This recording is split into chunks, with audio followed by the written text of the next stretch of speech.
Chris Nolan takes on the industry's troubles as DGA president. I know you've got some notes there, Badger. Check it out. Christopher Nolan is juggling two major roles, directing The Odyssey and serving as the new president of the Directors Guild of America.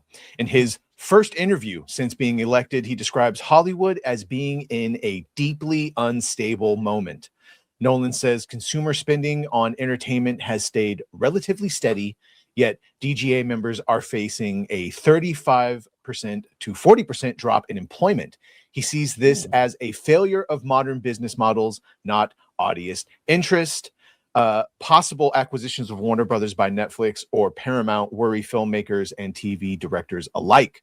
Nolan says theatrical windows matter, but they are symbolic of a larger concern, whether studios will still prioritize theatrical releases or fully fold into this streaming.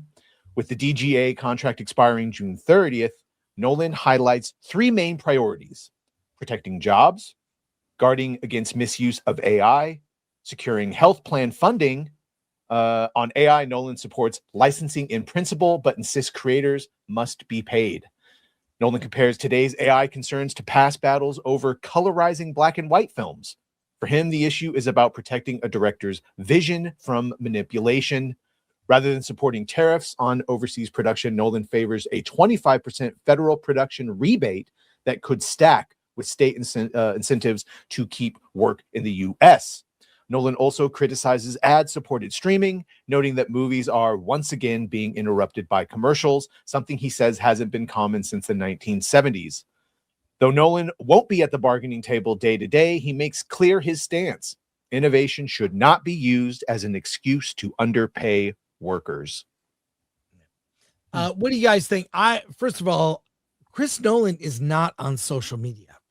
You don't see him posting. Sure. He, I believe, I'm told he doesn't really have a phone. He has other people to answer phones for him. I'm sure he has a phone where he can be reached. I'm saying he's not active with a smart device. Not sure I 100% believe that, but I like kind of not knowing his take on every social media thing that comes out. He's very much in support of theaters. He's been very much against the WB Netflix merger. What are your thoughts on this? Anyone?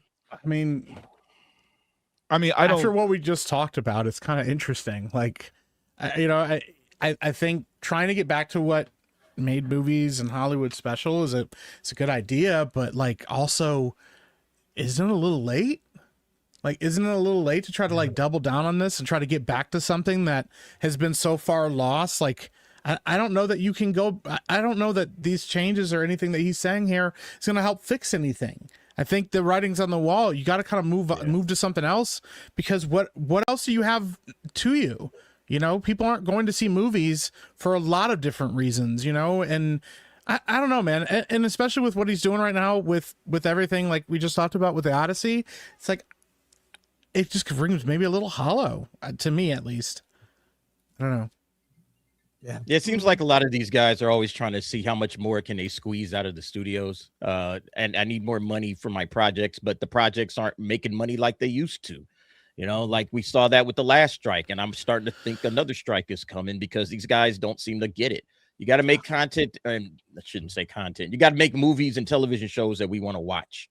And you know, you gotta stop doing stuff that turns your audience off, like getting out there at award shows and, you know, talking negatively about your audience or talking negatively about anybody. Just, you know, accept your award and fuck off, like Ricky Gervais said, you know, instead of doing all this performative nonsense that we saw over at the Grammys last night. That's not going to put butts in seats. I don't know what they're thinking about, you know. And then from the standpoint of, you know, the race swaps and, you know, race swapping, you know, Helen of Troy's, like this type of stuff is turning audience members and people away from Hollywood.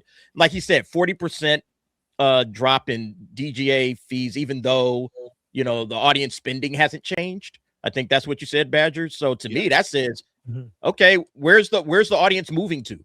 They're watching social media for their entertainment. They're watching anime. They're doing everything else but going playing to video games. playing They're video responding games, with they're doing old solutions to new Yeah. problems. Yeah. Yeah. The audience is going to figure it out. If you guys don't want to give us the entertainment, we're going to figure it out for ourselves. We're not going to just keep going to Hollywood mindlessly just because, well, it's what we always did. You know, I'm watching more different types of content. I'm, more into anime than I've ever been. Yeah, I mean, that's going to be the problem. And they don't seem to have a solution other than, we just need more money for ourselves. There Give is us more no money. solution, man. Look, they went all in on dividing their audience, right? They went all in on saying that if you don't like this, don't watch it, right? After about a decade of that, people were like, okay, your terms are acceptable. You're right. I'm not going to watch your shit, right? Yeah. So it's almost too late to fix anything because you've already divided the audience, and the audience that you've pissed off happen to be a lot bigger than the audience that you wanted, right? And now they're trying to bring us back, and I don't think it's going to work. Yeah. They tried to replace us, right? They tried to replace the audience with a new audience that never showed up. That's what's funny about it. Okay. Somebody along the line convinced these people that the long-term solution was going to be this new, younger audience, and that, the currency of the realm was going to have to be, being understanding of social issues and being vocal about your position and your power. And none of that was true because that person didn't have any actual sense about what the world is actually like. And now they're paying the piper for it. And it's across the industry. Everybody, like, they all did it. So, like, there's not like a, there was a massive shift and it happened so abruptly that they can't say that it didn't happen or that that's not being said. They tried. And they we tried. soundly rejected it. Yeah. Yep. I mean, if he's trying to find a disconnect with the audience, like, look no further than Hollywood itself. Hollywood really did think that they were more influential and had a pull on the public than they actually do. Which is why they went all in on, activism and having and having actors speak out and talk down to the audience, saying pretty much like, if you don't like our slop that we're feeding you, then we don't want you here anyways. And what they learned is that the audience is bigger than Hollywood itself. The audience are actually the ones that are going to be giving you the money to be entertained. And when we're not entertained and we're actually actively feeling as if you're talking down to us and you're yelling at us and you're trying to preach to us, we're going to walk away. They had to find that out the hard way. And Christopher Nolan trying to see, like, oh, what's the disconnect? It's Hollywood itself. Look no further a dude than in the his own people that you're movies, hiring, right? the activist writers, the activist directors. Yep. It's the people in Hollywood that have been causing this huge divide between Hollywood and the audience. They've pretty much said, we are the elites, we're not going anywhere, and you are the plebs, and you are to worship us and pretty much take in and follow anything that we preach to you guys. And it's really annoying. You've been seeing audience walk away for over the last 5 years, and even like the normies, the Gen Zers started walking away. I think like maybe 2 or 3 years ago, there was like a celebrity blackout because of all of the things that were happening with the economy, and then seeing all of the celebrities over at the Met Gala and breaking all of that down and how much it costs to go to the Met Gala, while at the same time, while you are there speaking on political issues that are happening, as if like you could just not be there. It's just such a Hunger Games sort of disconnect from the audience, and so people are just not listening to them anymore and not supporting them anymore.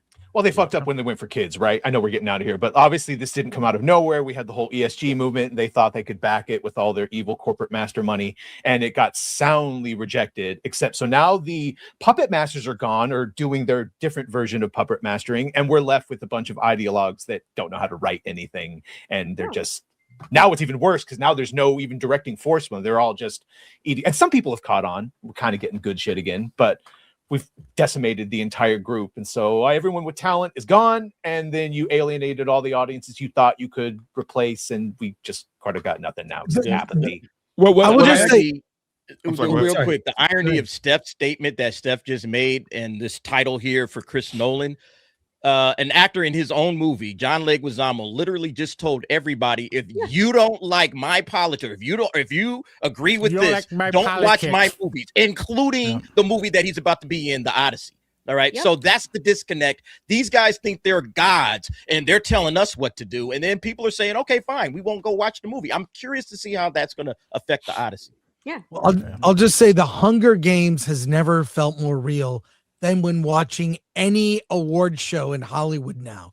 As in particular, the Grammys was the worst. And you see that after Billie Eilish said it's not illegal to come here. Nobody's illegal on stolen No land. place is No one's illegal illegal on on stolen land. land. And then people Yeah. are saying your house is on stolen land. Yeah. Like, just Go point sell your out the house, lady. hypocrisy. Conquered land. Conquered Conquered, land. yeah, Thank yeah. you. Well, It's ours now.